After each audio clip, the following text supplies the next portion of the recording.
I stepped on the stage, and I remember having these pages, and I read it, and I had this feeling. It was just a feeling. It like filled my heart, and I thought, there's nothing else I can do.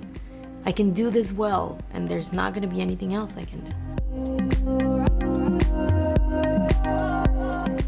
All I know is I try to stay just true to who I am. I'm from a small town in Oaxaca. I'm a family person. I still live back home, you know, but then at the same time, I like the premieres, and I like the glamour, and I like the makeup and the thing, you know, so I have a lot of aspects.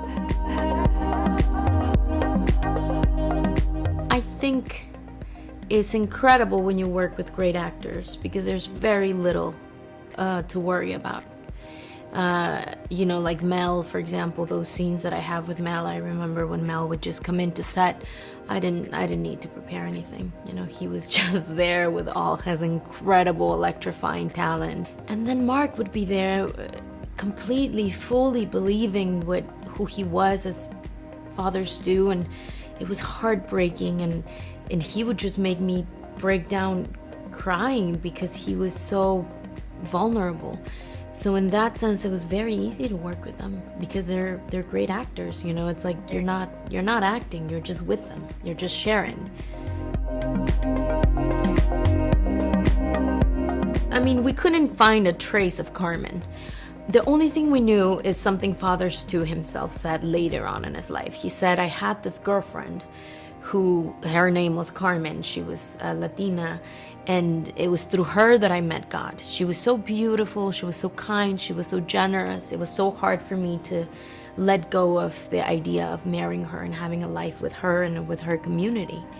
And that's the only thing I knew.